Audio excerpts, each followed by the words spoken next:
What exactly is blockchain? Explained, Bitcoin's transformative technology.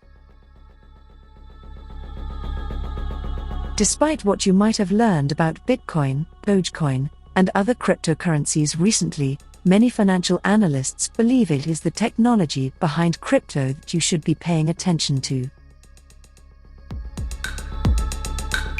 The underlying technology that most cryptocurrencies depend on, blockchain, is a disruptive technology, says Ally Invest President Lule Demasi. And Bitcoin is just one of those transformations. Some claim that blockchain technology has the ability to transform nearly every aspect of our lives, far beyond the effects of cryptocurrency on our financial portfolios. Dr. Richard Smith, Executive Director of the Foundation for the Study of Cycles, a non-profit organization dedicated to researching recurring trends in economies and cultures, refers to it as a revolution. And cryptocurrency skeptics recognize the importance of blockchain technology. According to Chris Chen, CFP of Insight Financial Strategists in Newton, Massachusetts, blockchain is the true gem. He believes blockchain would outlast common cryptocurrencies such as Bitcoin, which he describes as a flash in the pan. Blockchain will continue to alter the way we do business. That all sounds wonderful, but what does it all mean?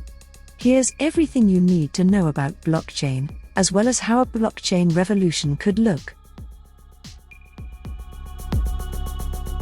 What exactly is blockchain? Consider a blockchain to be a new, digital form of record-keeping. Blockchain is the underlying technology that several cryptocurrencies, such as Bitcoin and Ethereum, are built on. However, its unique method of securely recording and exchanging knowledge has wider implications beyond cryptocurrency. A distributed ledger is a form of blockchain. DLT, distributed ledger technology, allows for record keeping across many machines, known as nodes. Any user of the blockchain may be a node, but it requires a lot of computing power to run. Within the ledger, nodes check, authorize, and store data. This is in contrast to conventional record-keeping practices, which store data in a central location, such as a computer server.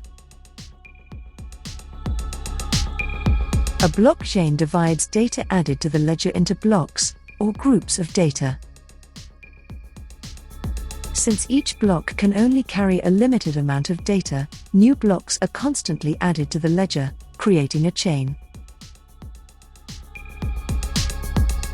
Block has its own unique identifier, a cryptographic hash. The hash not only protects the information inside the block from someone who does not have the necessary code, but it also protects the block's position in the chain by marking the block before it. According to Vikas Agarwal, a partner in PwC's financial services advisory practice, a cryptographic hash is a sequence of numbers and letters that can be up to 64 digits long, which is the one-of-a-kind code that enables the puzzle pieces to fit together. As data is added to the blockchain and hashed, it becomes irreversible and unchangeable. Each node maintains its own record of the entire timeline of data along the blockchain, dating back to its inception. If anyone tampered with or hacked into one computer and manipulated the data for personal benefit, the information collected by other nodes will not be altered. Since it differs from the rest, the altered record is quickly identified and corrected.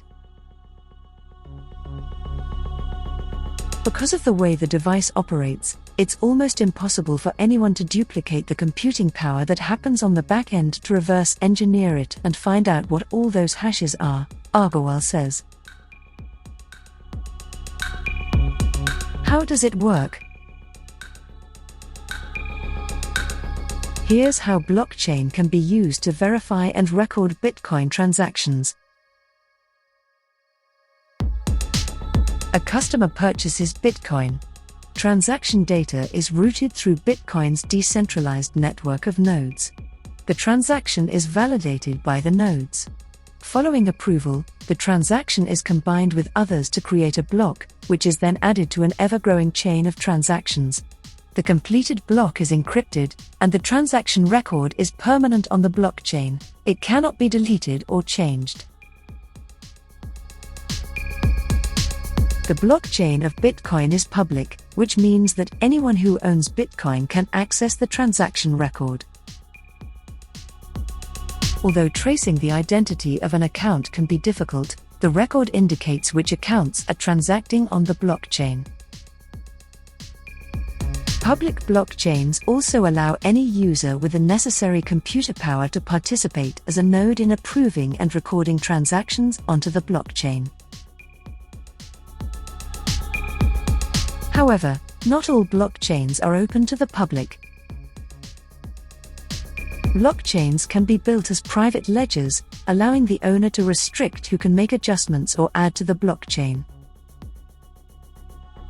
Although the pool of users on a private blockchain can be smaller, it is still decentralized for those who participate.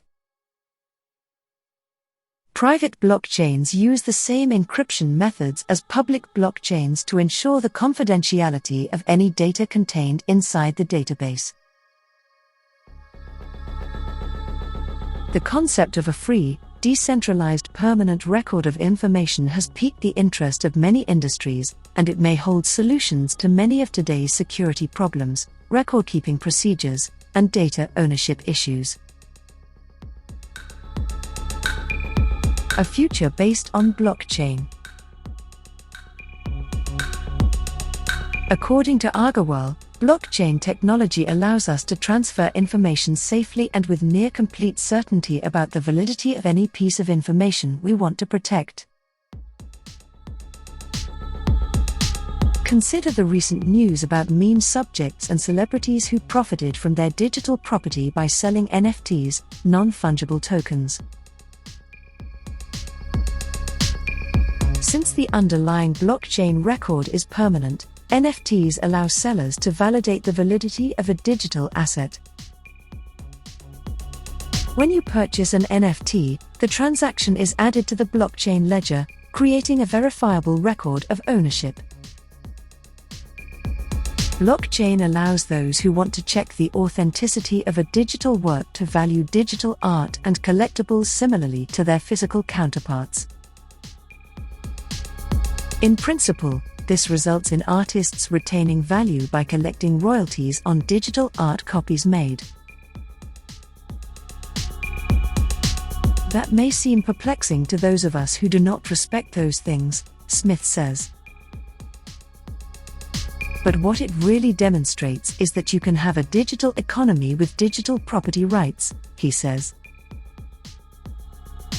It gives you the freedom to claim uniquely, I own and manage this piece of the digital economy. One of the most impactful use cases of blockchain technology for many of us might be the protection and safe transfer of personal data. Consider what would happen if your financial details were stored on a blockchain. When you open a new account with a new financial institution or move information between institutions, a blockchain ledger could help you easily and securely ensure the transfer or new account is accurate and valid by using information you already have on file. That has the potential to minimize a lot of costs and overhead while also being a good way to reduce fraud, Agarwal says. He believes blockchain technology has potential in virtually every industry, because every industry has some kind of information that they're trying to share in a really safe way. A blockchain-based election might profit from a voting record that is locked in and cannot be changed after the fact. Businesses may use blockchain to keep more reliable inventory records. With increased transparency in product supply chains, blockchain could also assist customers in making more educated buying decisions. The technology may assist food producers in more efficiently tracing recalled items, or it may enable consumers to avoid goods produced by exploited labor practices. Such applications demonstrate blockchain's appeal not only for protection, but also for what Chen refers to as information integrity. Blockchain has the ability to provide people with more protection and assurance, Agarwal says. Putting money into the future. Businesses and governments all over the world are testing and implementing blockchain technology, but none of this will happen immediately. It will be a long time before government currency is blockchain-based or medical records are transferred to a blockchain. Meanwhile, you can bet on the potential of blockchain by adding a blockchain-based cryptocurrency like Bitcoin to your portfolio, but this isn't the only way to invest in the technology. You may also make changes to more conventional investments to make them blockchain-ready. Check to see whether your ETFs or mutual funds have companies that are developing blockchain technology or are only starting to use blockchain in their business operations. There are also blockchain ETFs, which are entirely comprised of these types of businesses. The Siren Nasdaq Blockchain Economy Index, BLCN, which debuted in 2018, has outperformed the S&P 500's total return both year-over-year and on a 3-year average. These funds do not invest in cryptocurrency directly, instead, they invest in particular company stocks ranging from well-known companies like IBM to lesser-known startups like Galaxy Digital. Although there is no guarantee of a return, this may be a more prudent option to actively investing in the notoriously volatile cryptocurrency sector. Chen likens the contrast between actively speculating in cryptocurrency and investing in blockchain companies to the California gold rush of 2 centuries ago. There were a lot of people who rushed in there to search for gold, and the majority of them never made any money, he says. The people who made money were the ones who sold the shovels. The shovel sellers are the firms that are assisting in the production of blockchain. We hope you enjoyed watching and listening to this video. Please let us know your opinion in the comments area below. If you found our content useful, please like it and share it with your friends. Also, don't forget to subscribe to our channel and hit the notification bell for more crypto-related contents.